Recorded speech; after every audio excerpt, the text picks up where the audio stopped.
Anda kembali di Bincang Virtual. Pemirsa, ini langsung ke Ibu Hetty. Ibu Hetty, sebenarnya bagaimana sih, manfaat apa saja yang bisa dirasakan oleh masyarakat jika memang nanti kita sudah memasuki digitalisasi pendidikan ini? Nah, dengan adanya digitalisasi pendidikan, sebenarnya kita berharap teknologi akan mendukung dan mempermudah upaya kita untuk menyediakan pendidikan yang berkualitas dengan biaya yang terjangkau. Gitu. Tapi tentu saja tadi ada prasyarat ya, ada juga perlu insentif seperti tadi diceritakan oleh Mbak Dewi dan juga Mbak Ama ya. Kita berharap program semacam ini didukung semua pihak gitu ya, bukan hanya mungkin TVRI saja, tapi juga TV-TV swasta. Tapi kan TV swasta juga pasti punya perhitungan ya. Jadi kita pun pemerintah perlu memberikan insentif. Jadi misalnya media buying, kan selama ini kita juga ke TVRI bukan nggak bayar itu kan, kita juga beli gitu, maksudnya untuk tayangan itu. Jadi ada alokasi anggaran, artinya kan ada satu dukungan. Nah, oleh sebab itu kami tahun 2021 ya, dalam konteks media Merdeka Belajar ini juga digitalisasi menjadi prioritas. Utamanya apa? Menyediakan bahan-bahan belajar dan juga model media pendidikan digitalnya. Jadi jangan juga kita harapkan misalnya mereka masing-masing membuat konten, kan itu mahal juga.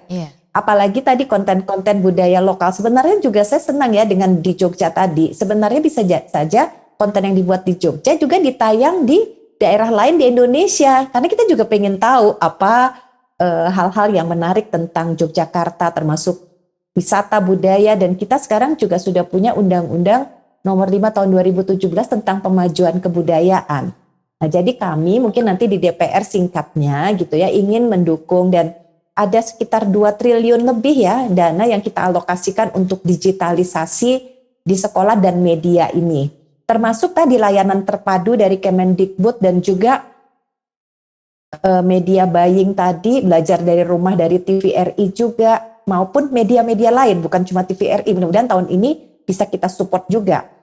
Dan kita ingin platform digital ini juga dikuatkan kembali gitu ya, sarprasnya juga seperti alat peraga dan juga TIK-nya gitu ya. Kalau di sekolah juga mau digunakan kayak nonton bareng ya, nanti kan kita bisa jadi sudah ada kesempatan kalau COVID terkendali bisa mulai tatap muka bergantian, kan kita juga bisa tetap gunakan media TV ini.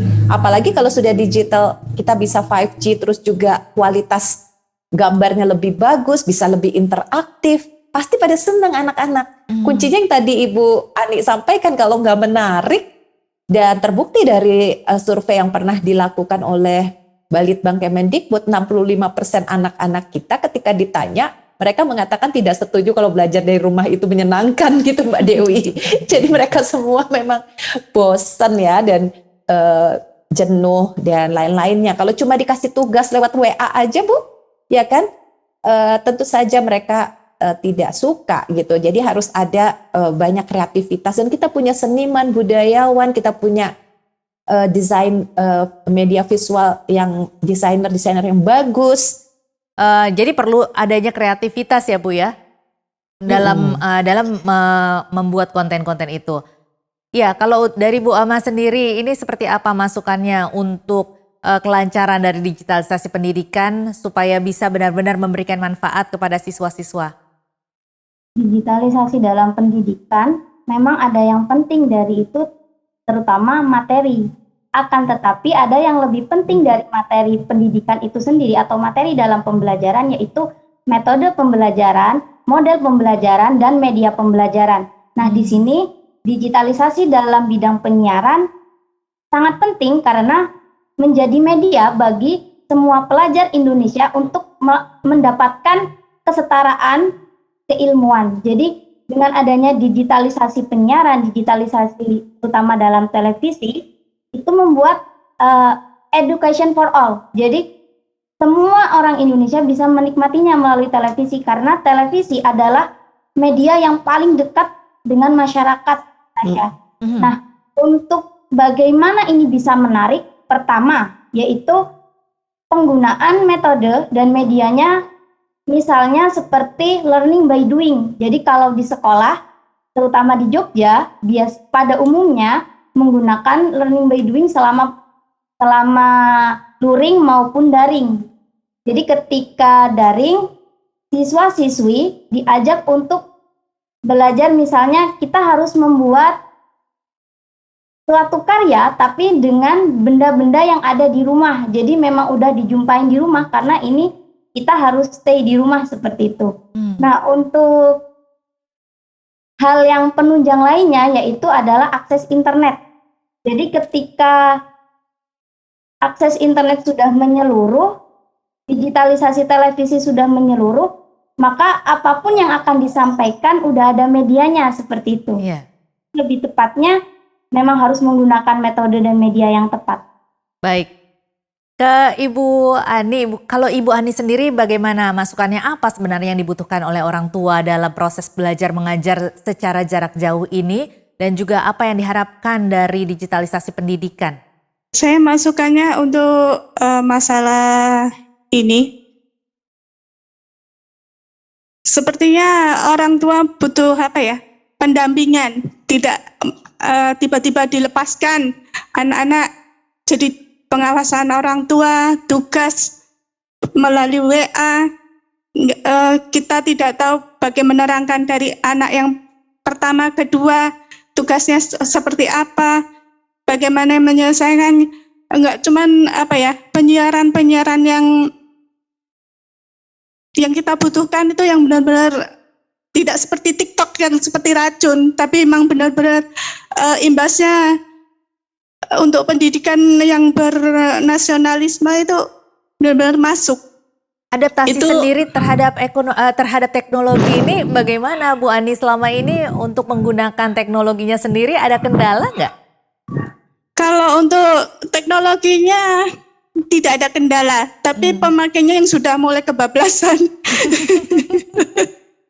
Kenyataannya seperti itu. Nah, ini berarti memang perlu ya peran KPID ini. Bu Dewi, bagaimana tanggapannya Bu Dewi?